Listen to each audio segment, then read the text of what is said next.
Halo semuanya, kembali lagi di channel Sosio Malik. Kali ini kita akan membahas materi sosiologi di semester kedua.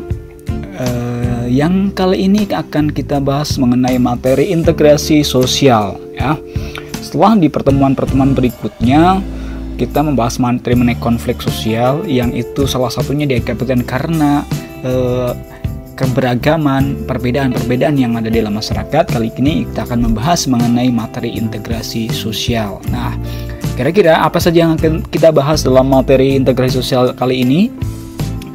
Kita akan membahas beberapa hal terkait dengan materi integrasi sosial ya. Yang pertama, kita akan membahas mengetahui terlebih dahulu apa itu integrasi sosial. Kemudian kita perlu mencari tahu bagaimana syarat terwujudnya integrasi sosial. Kemudian yang ketiga, kita akan membahas mengenai faktor apa saja yang dapat mempengaruhi cepat atau lambatnya integrasi sosial. Dan yang berikutnya, kita juga akan mempelajari bentuk-bentuk dari integrasi sosial. Setelah itu kita akan mempelajari tentang bagaimana proses integrasi sosial itu terjadi. Dan yang terakhir, kita nanti akan melihat faktor-faktor apa saja sih yang mendorong terwujudnya integrasi sosial. Nah, yang pertama kita akan membahas mengenai apa itu integrasi sosial ya.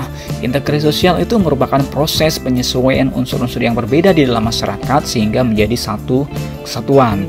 Artinya proses integrasi sosial itu berupaya untuk menyesuaikan unsur-unsur yang berbeda dalam masyarakat sehingga terwujud satu kesatuan atau persatuan. Itulah yang disebut sebagai integrasi sosial.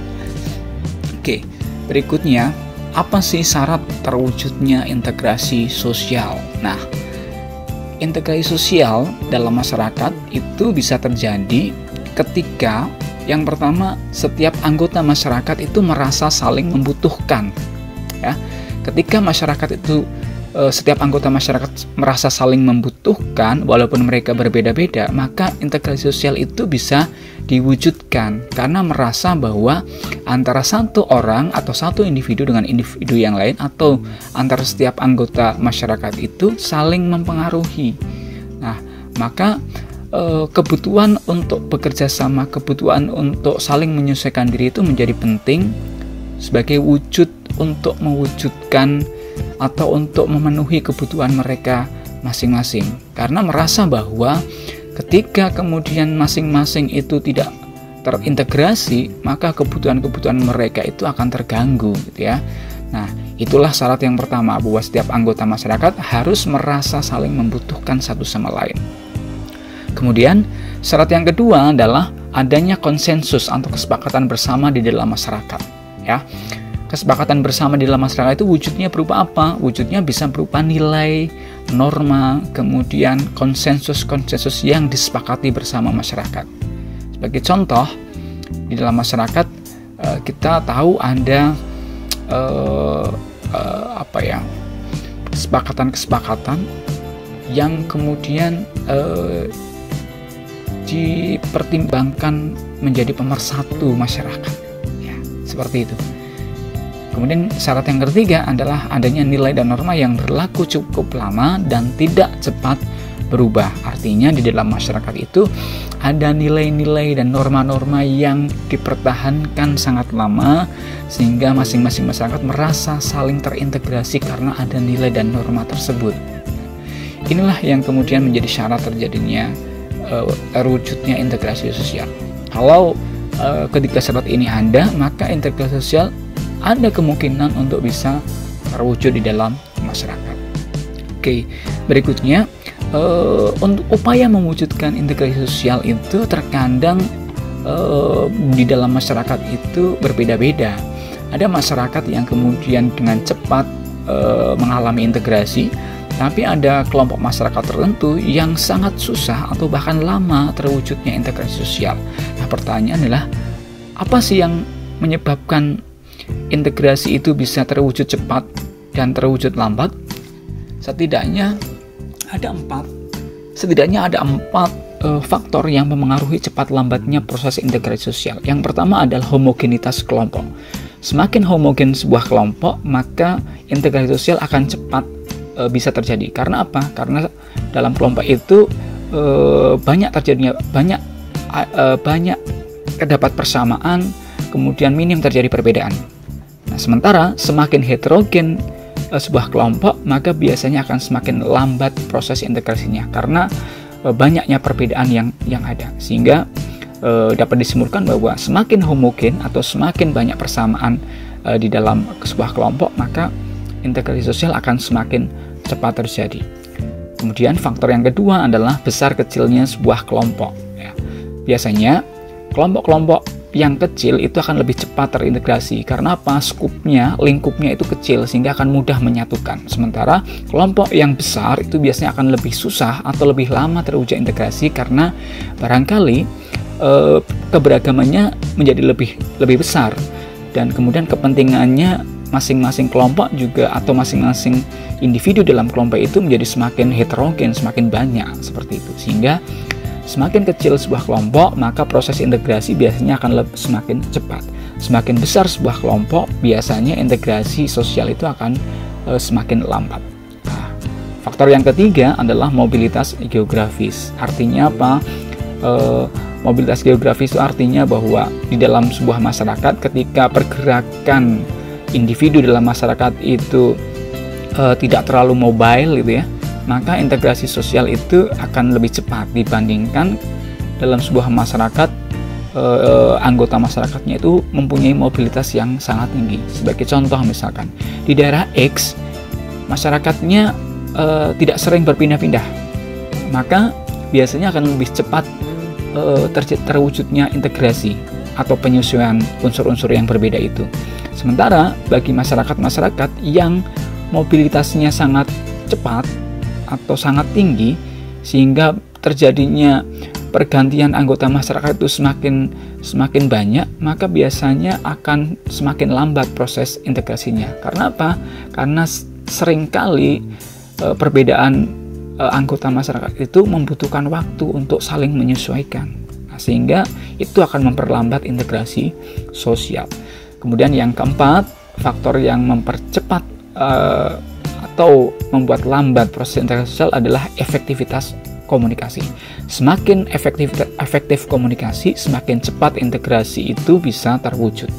Semakin tidak efektif komunikasi, maka integrasi sosial itu akan semakin lambat. Ya, contoh gampangnya adalah ketika masyarakat dengan penutur bahasa yang sama, biasanya akan lebih mudah untuk menyesuaikan diri dibandingkan masyarakat dengan penutur bahasa yang berbeda. Sehingga komunikasinya itu kalau misalkan mempunyai bahasa yang sama akan lebih efektif dan saling memahami. Sementara kalau berbeda itu akan semakin susah atau semakin lama proses penyesuaian dengan yang lainnya.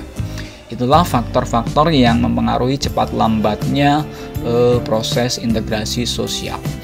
Nah, berikutnya kita akan melihat tentang apa saja sih bentuk-bentuk dari integrasi sosial. Ya, bentuk dari integrasi sosial itu bisa kita bedakan menjadi 3 ya. Yang pertama adalah integrasi normatif, yaitu integrasi yang terjadi akibat adanya nilai atau norma-norma yang berlaku di dalam masyarakat, yang kemudian itu dijadikan sebagai alat pemersatu anggota masyarakat. Sebagai contoh, di Indonesia dengan keragaman masyarakatnya, kita punya hal-hal yang normatif yang kemudian menyatukan kita, yaitu yang pertama ada Pancasila, yang kemudian di dalamnya ada konsep tentang Bhinneka Tunggal Ika. Konsep Bhinneka Tunggal Ika lah yang menjadi norma bagi kita untuk berintegrasi dengan yang lainnya. Karena apa? Ada kesepakatan atau ada norma bersama bahwa kita sudah bersepakat bahwa walaupun kita berbeda-beda, tapi kita tetap satu, sehingga itu kemudian bisa mendorong terjadinya integrasi. Itulah yang kemudian disebut sebagai integrasi normatif. Yang kedua, ada integrasi fungsional. Integrasi fungsional itu artinya adalah integrasi yang terbentuk akibat adanya fungsi-fungsi tertentu di dalam masyarakat. Atau boleh jadi integrasi fungsional itu bisa diartikan sebagai integrasi yang terwujud ketika anggota-anggota masyarakat itu mempunyai fungsi masing-masing yang saling terkait. sehingga orang itu kemudian bersatu karena apa? Tahu bahwa setiap orang itu punya fungsi yang saling berkaitan. Kalau ada satu saja yang tidak berfungsi, atau kalau kemudian masyarakat tidak bersatu, maka fungsi dari masyarakat secara utuh itu akan terganggu. Maka karena fungsi-fungsi itulah, maka masyarakat kemudian melakukan penyesuaian dan akhirnya menjadi satu kesatuan. Itulah yang disebut sebagai integrasi fungsional.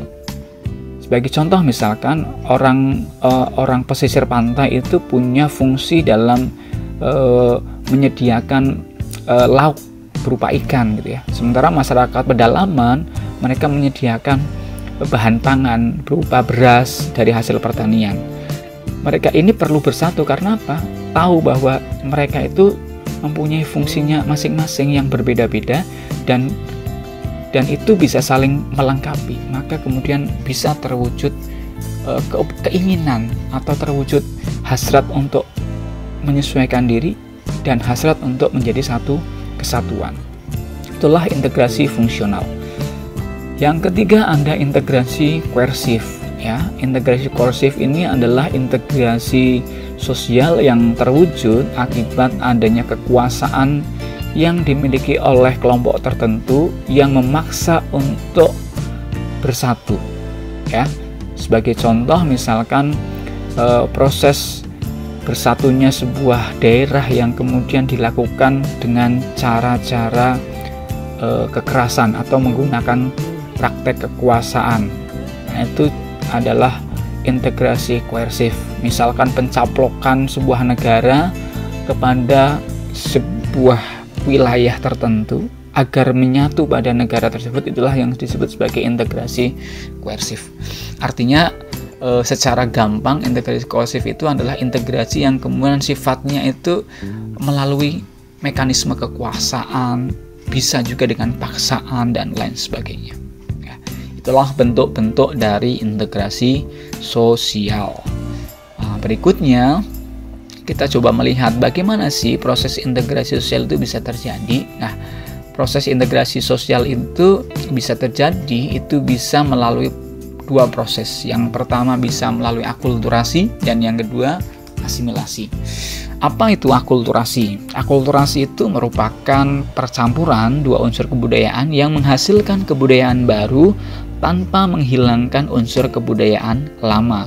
Sebagai contoh ya, misalkan percampuran antara unsur budaya Islam dengan Hindu itu bisa terjadi. Contohnya adalah dalam artefak yang berupa menara Masjid Kudus ya. Itu hasil dari akulturasi antara budaya Islam dengan budaya Hindu. Dan banyak sekali contoh-contoh akulturasi yang lain. Kemudian yang kedua ada asimilasi. Asimilasi ini merupakan percampuran dua unsur kebudayaan yang berbeda menghasilkan kebudayaan baru yang berbeda dari kebudayaan lama. Atau boleh jadi dikatakan asimilasi itu percampuran dua unsur budaya yang menghasilkan budaya baru yang benar-benar baru, berbeda dari budaya asalnya. Nah, biasanya asimilasi itu bisa terjadi melalui proses amalgamasi atau perkawinan campuran. Nah, itu proses-proses integrasi. Jadi integrasi itu bisa terwujud melalui proses akulturasi maupun asimilasi ya. Kemudian apa sih yang bisa mendorong terjadinya integrasi sosial ya? Ya, kita tahu bahwa integrasi sosial di masyarakat itu terkadang itu sulit dilakukan. Namun terkadang ya integrasi itu bisa diupayakan untuk dilakukan. Pertanyaannya adalah faktor yang bisa mendorong integrasi sosial yang kemudian bisa diupayakan apa? Yang pertama adalah toleransi terhadap perbedaan ya. Kita harus saling menghormati terhadap perbedaan, maka itu akan mendorong terjadinya terjadinya integrasi sosial. Kemudian yang kedua, adanya kesempatan yang sama dalam bidang ekonomi ya. Adanya kesempatan yang sama dalam bidang ekonomi ini menjadi penting. Karena apa? Pemberian kesempatan yang sama pada bidang ekonomi ini akan mendorong bahwa masyarakat itu merasa diperlakukan secara adil. Nah, seperti itu.